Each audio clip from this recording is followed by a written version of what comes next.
Сәлем достар, баршаларыңызға бүгін осындай өте ерекше бұйым түрін жасап үйренеміз. Бастаймыз.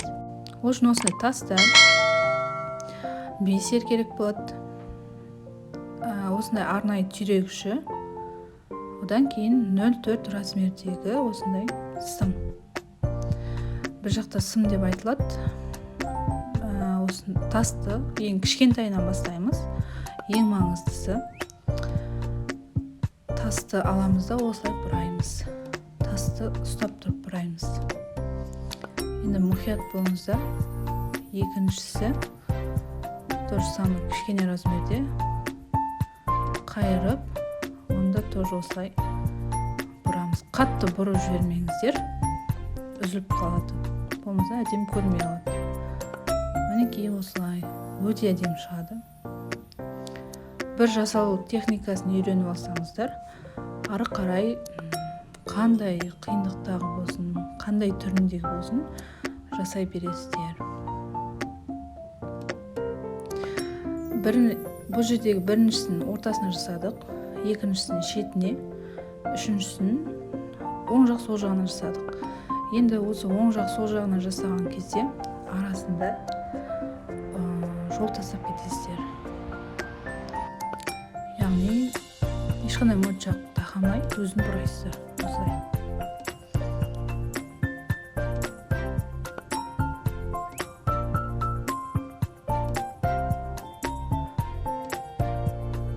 Осы свадебный осындай диадемаларды, гребендерді жасап алсаңыздар болады.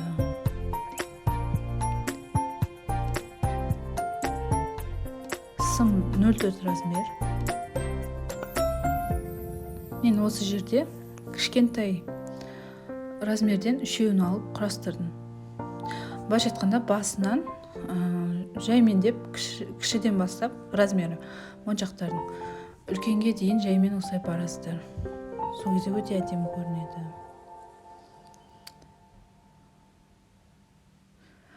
Енді сіздер өз қалауларыңыз бойынша мен әртүрлі тастан түстерін үйлестіріп істеп жатырмын.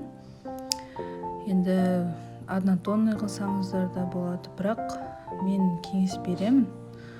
Көп жағдайда осылай разный қылып алсаңыздар болады, үйлестіріп. Розовыйды, ақты, розовый түспен ақты, потом жемшуг обязательно қоссаңыздар, өте әдемі көрінеді шашта. Тек қана бір түстен жасасаңыздар да болады, өте әдемі көрінеді ол да. Оны әркімге әрқалай.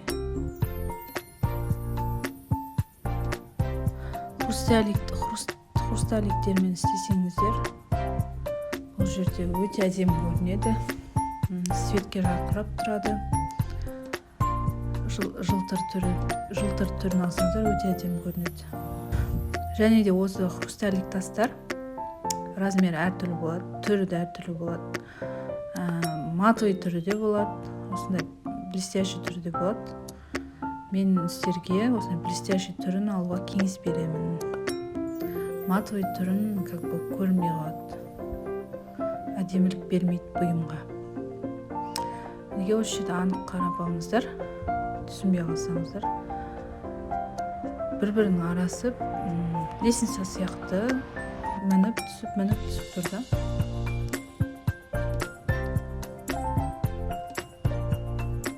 Жеке осылай жасап алып, одан кейін түйрегішке қадаған әлде қайда оңай болады.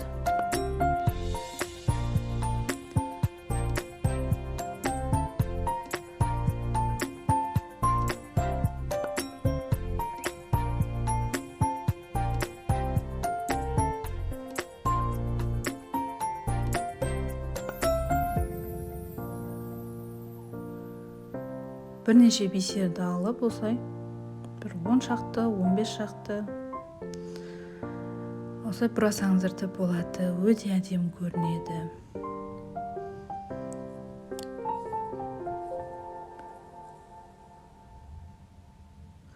Мен соңғысын алып осылай тоже бұраймын. бірақ төбесіне қарай сәл көтеріп қоямын осылай. Мінекей. Осылай әдемі көрінеді. Қалай жасау жолын үйреніп алсаңыздар болды. Ары қарай қандай түрін жасауларыңыз келсе, былайша айтқанда бір техникамен неше түрлі бұйымды жасауға болады. Бұл гребень деп айтылады, гребешок дейді, гребень дейді, диадема дейтін осы сияқты. Бұндай түйдегіші болмайды. То же самое жасадым осы жерде, көріңіздер, өте әдемі шықты. Сәл разница болды. Осындай гребеньге, осындай түйрегішке қыстырылатынды гребешок дейді.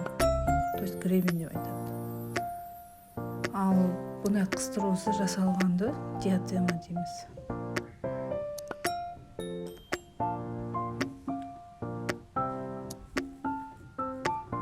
Мен осылай екі жағынан жасап алдым. Мұқият қараңыздар, осы жерде менде сым артық қалды. Бұл артық қалған сымды жақсылап бекіттім.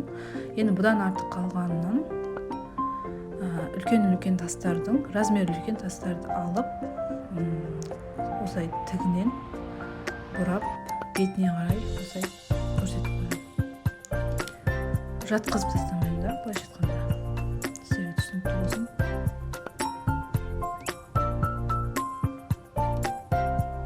Осылай тұрады.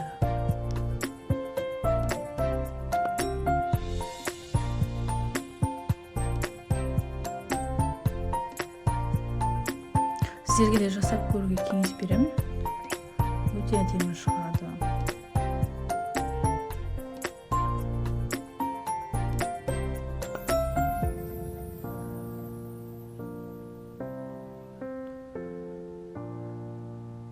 Және де бір айтарым сіздерге, осылай гребен или диадема жасап жатқан кезде бір типтегі моншақтарға қарағанда осылай капля түріндегі или домалақ, или там ромбик түріндегі араластырып жасасаңыздар өте әдемі көрінеді. Прям өте әдемі көрінеді.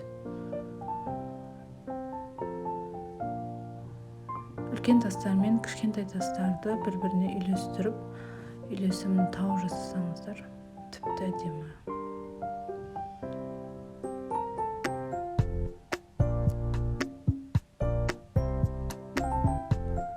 Бірінші рет жасап көрген кезде түсінбеулеріңіз мүмкін. Сондықтан видеоны қайталап тағы да айландырып көріңіздер. 2-3 рет көргеннен кейін түсінікті болып кетеді. Егер түсінбей жатсаңыздар. Менде азғантай несін қалдырдым. Орау үшін. Осы жағына қарай қоям деп шештім.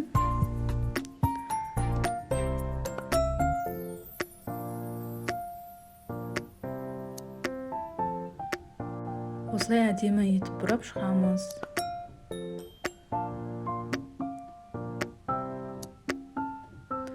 Бұл екеуін бірге жасай салдым.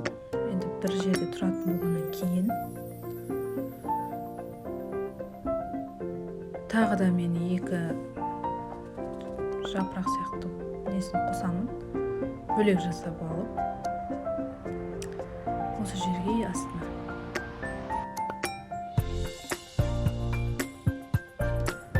Осыдан екі страза өте әдемі жылтырайды. Бұл жерде қараңыздар, қиғашынан өткіздім. Жатқызып қойдым. Тігінен тұрған жоқ. Екіншісіне дәл солай істедім, екі жаққа. Сәл ерекше болсын деп. Мен осылай істеп алдым тағы да. Өте әдемі шықты. Енді осыны қосамын. Бір жасағанда қиын сияқты көрінгенмен, бір түсініп алсаңыздар өте оңай.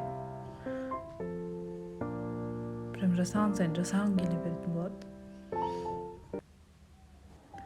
Осы бос тұрған жерлерін тастармен толтырып шығамыз.